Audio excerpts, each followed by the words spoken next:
Welcome, everyone. Welcome to this week's Makeover Monday. I'll give you guys a chance to get in. People are coming into the room. Welcome, Carla, Joellen, Kate, Lisa, everyone jumping in. Welcome to today's and this week's and our last Makeover Monday of the season. I'm Katie Fielding. I'm the Education Content Manager here at Book Creator. And with me today is our community member, Becky Young. Yeah. Everyone, give it up for Becky. Uh, Hi, everyone. hear the applause. She is a learning specialist and a tech coach in Plainfield schools in Illinois. You want to share a bit about your role and how long you've been doing that? And before that, you were a science teacher. Yeah, so I've been in this role for 4 years. We do a lot with MTSS and coaching. And before that, I was a science teacher. I think the fun fact is my son is a seventh grader at the middle school I'm in. So I get to see him all the time. And he actually still likes me. So we haven't hit that bump in the road yet. That's so fun. My mom was also a teacher, and I went to school with her. Oh, At that's school awesome. she taught at. So I definitely can identify with all of that. But thank you so much for joining me today. You sent in your prompt for this Makeover Monday was that you used to use Flip for circle viewpoints, and now you're looking for some other solutions. Do you want to tell me a little bit about that? So, Circle of Viewpoints is one of the Project Zero thinking routines. And so, what's really great about it is you're brainstorming different types of perspectives. Kids are selecting one of the perspectives and they start using some sentence starters. Like, I am thinking of whatever topic it is from the viewpoint of whichever one they picked. And they're really working on describing that topic from their viewpoint and sharing a question that they have from that viewpoint. And so with Flip, you could record it and have all these videos and have kids working through there and watching those videos and also responding to them as well, getting all those different perspectives.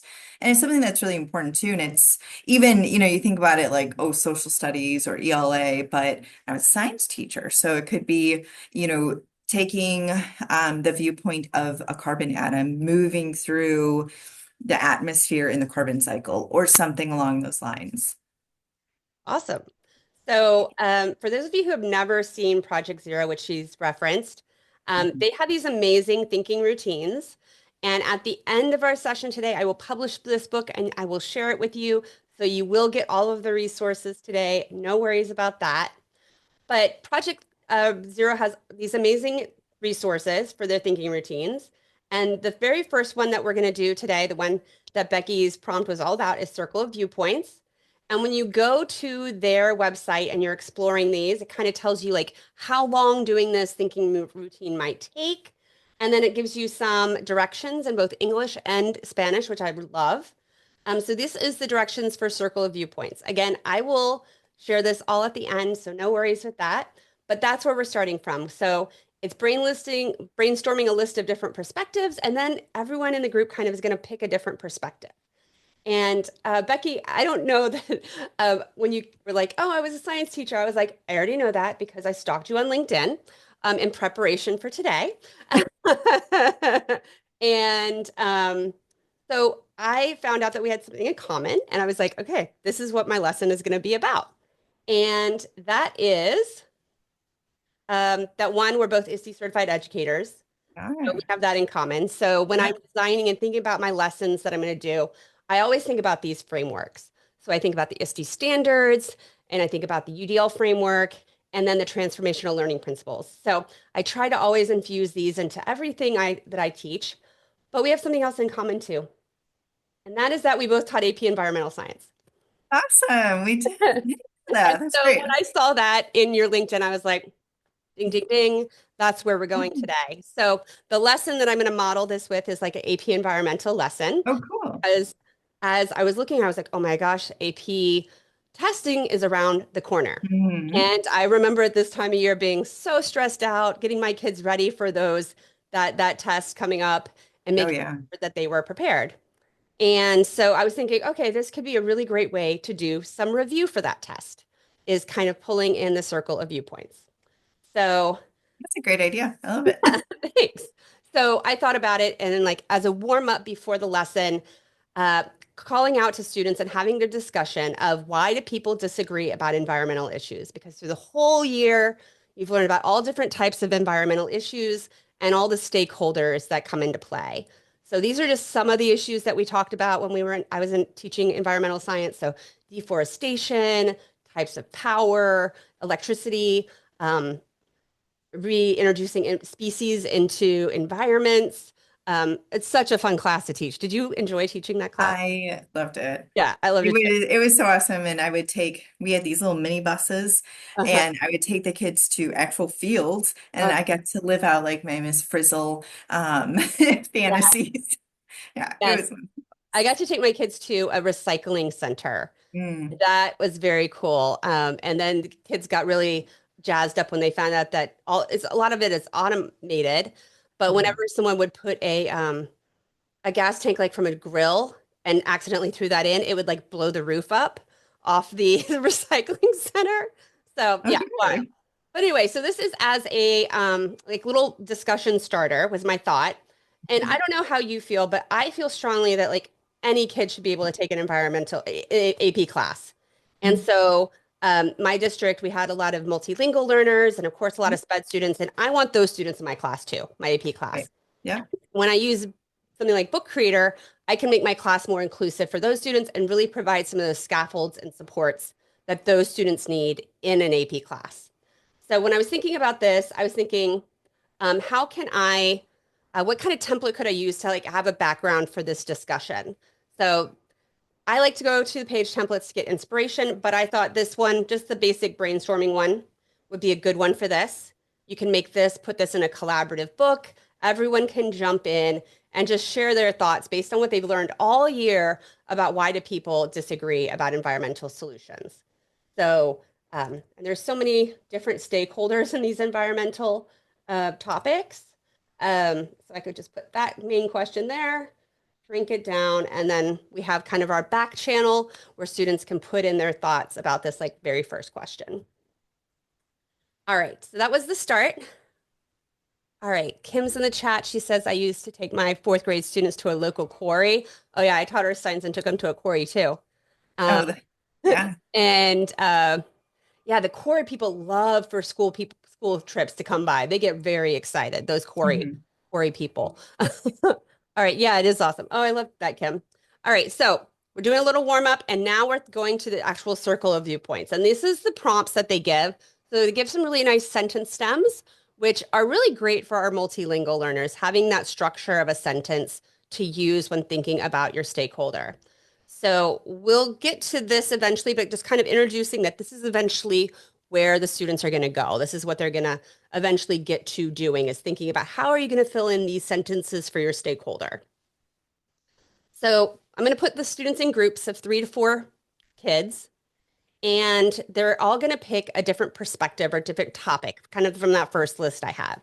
So now we're going to go a little bit more into the uh, they picked their topic, which was like deforestation, power, introducing species, right? So we have our different groups that are going to be represented in class. I'm going to now be the deforestation group and continue that as my example as we move forward. So I have my little group of 3 to 4 students who is doing deforestation, and they're thinking now about all those different stakeholders. So there could be the community member, an indigenous community member, a cattle rancher, an environmental activist, a government official, a logger, so a business person. So all of these are different viewpoints that could be taken for this topic. So you can have people thinking about, okay, when we're talking about deforestation, how is a logger going to feel about it? A person whose business relies on logging. How is the governmental official going to feel about it? So we might, as a teacher, we're not going to give them this list necessarily, right? We want them to think about who are the different stakeholders here because they learned about it earlier in the year. We're reviewing. So this is where I love to bring in this template. And it is the goals template. And if I search goals, let's see, this is the one I want because I like this template because it has sticky notes. And I'm going to change the words my goals I don't care about that, but I'm just going to change this to just stay stakeholders. So I want them to think about who those stakeholders are. I'm not going to give them that list of people. So every group will have their page for their topic. Let's maybe say even deforestation. So this group will come into this page and they'll fill out like who are the possible stakeholders they could take viewpoints from? Who could we think about as they're working? So this can be that next phase of the learning. I just love them because the stickies. Oh, that's awesome. Yeah, so this one's good. Don't like when I look at these templates, I do not just think about what does it say. I think about the layout. How can I use that layout in a different way? I love the templates. Like The they templates are are awesome. so good. This Yeah. is well designed and so colorful. All right, so now our students have thought about who the stakeholders might be. We can talk about it. We can go over it. Maybe they miss one or two of these. We can add those in as a discussion. And then we're going to move to the point of where they're going to choose which perspective they're going to take. So each kid in that group of 3 to 4 students is going to pick one of those perspectives. They're going to do and complete the circle of viewpoints prompts for their character or their stakeholder, I should say. And so what I love to do for this one, again, we're going to templates. And there's a really great template interview, which has a little person in the center. So if you're thinking about this stakeholder, they can pull this in. Again, you don't have to think about the question and the answer, but it could just be like, what do or how do they feel? Um, different questions that might relate to that stakeholder. They can replace this image, like we can do this. We can say maybe search for image of a government official. Let's see what we get here. Okay. We can pull her in. She'll be our government official. They can then just say, like, the role, government official. Official. There we go. And they can fill in what this person may think about the topic. What's this person's circle of viewpoints, right? What's their viewpoint on this topic? What is their stake in it? Why do they care? Or maybe why do they not care in some ways? And so they think about that. They get to think about their person. Each student will have their own person in the group. They'll have kind of little persona layout for these different people. And then eventually we want them to make their gallery walk kind of page where they're actually addressing those sentence stems that they saw at the beginning.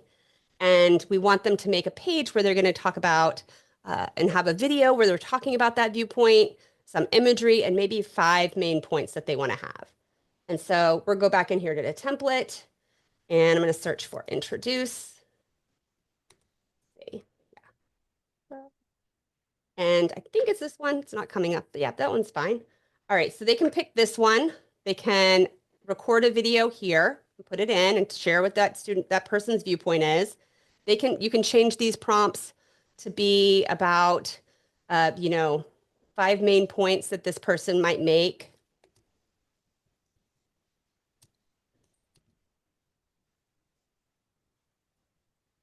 And so they can have a little summary and talk about that viewpoint. Then you can do a digital gallery walk where they go through and they're seeing all the other groups point like issues, the major stakeholders, because this is definitely going to be an FRQ. Remember the FRQ? Yeah. This is Oh, an I remember FRQ those. question, right? Oh, Um, so 100%. then this like totally connects back to preparing for the AP exam. Yeah. This is guiding them to really prepare one of those discussion questions that they Mm. probably will have. And so they get to chance, every group in the class kind of has one of those big units that are going to be represented on those FRQs. Then they'll kind of have a real nice review by this gallery walk of all these topics. What That's do you think? awesome. I love it. Yeah. Okay, cool. I didn't think about using this as a review when we're thinking about like such big scale things. I love it. Yeah. And so for this one, like the reflection piece, I would come in here and use the CER. This is I just wanted a template that had 3 columns. So I'm going to Mhm. add that to the book. And then these basically are my questions. These are my review questions. So I want them to think about like, how did hearing about the different viewpoints help me explain the issue itself? Like, because if you understand multiple viewpoints, you're really going to understand that environmental Yeah, issue. And that's awesome. then I wanted them to think about if were there any perspectives that changed or understand or expanded their current understanding of it. So again, these are good like review questions um, in this leading up to the AP exam. And then how does understanding perspectives um, strengthen their ability to recommend sustainable solutions? Um, that was, and this would be then just the culminating reflection activity for this, probably one, if it was me, I'd probably be doing this over like 1 or 2 blocks in my class. Yeah, Maybe a yeah, block preparing the day, and then the next day is the gallery walk and the looking and the reflecting. But yeah, that's how I thought I might do Circle of Viewpoints and Book Creator. that's awesome. Um, and I know you wanted also video. If you did want Yeah. their videos to be more on one page rather than one page per kind of persona, we do totally have great templates for that. So if I go here and search video, like you could kind of take one of these Oh, okay. and you could even have like everyone put their video, like this could be just deforestation.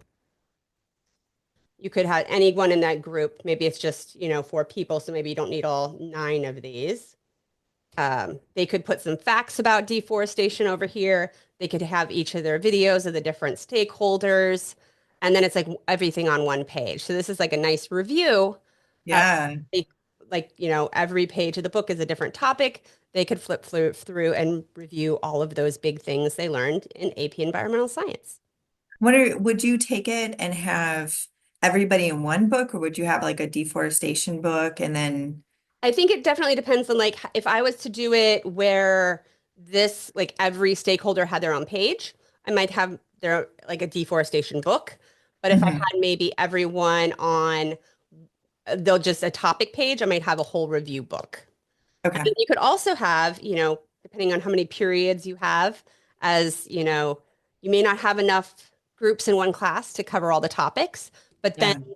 you can just have a copy and share that book with students from all the different periods, and they could then see all the topics that were covered in the other classes as well. That's really cool. My AP classes were always a little smaller, and by that I mean 28 instead of 34. Yeah. Like a little smaller than my other classes. So, maybe not have enough groups for all of that.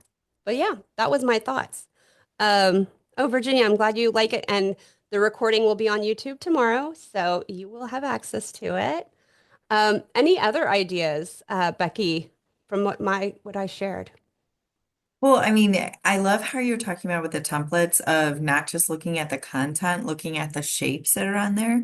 I Yeah. think that's something that I haven't really thought of when I looked at them. I was looking at just like the content, Yeah.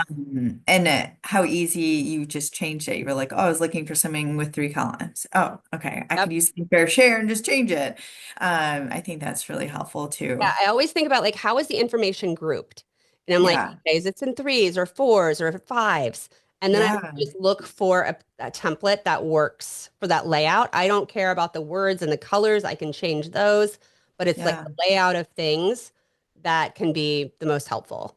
So, and then you as the teacher, of course, once I'm done with this book, I can just, after I put those pages all together, I can just come Hmm. in here and assign it and give Hmm. everyone their own copy. Or if it's a collaborative thing, collaborative group, I can make it a collaborative book.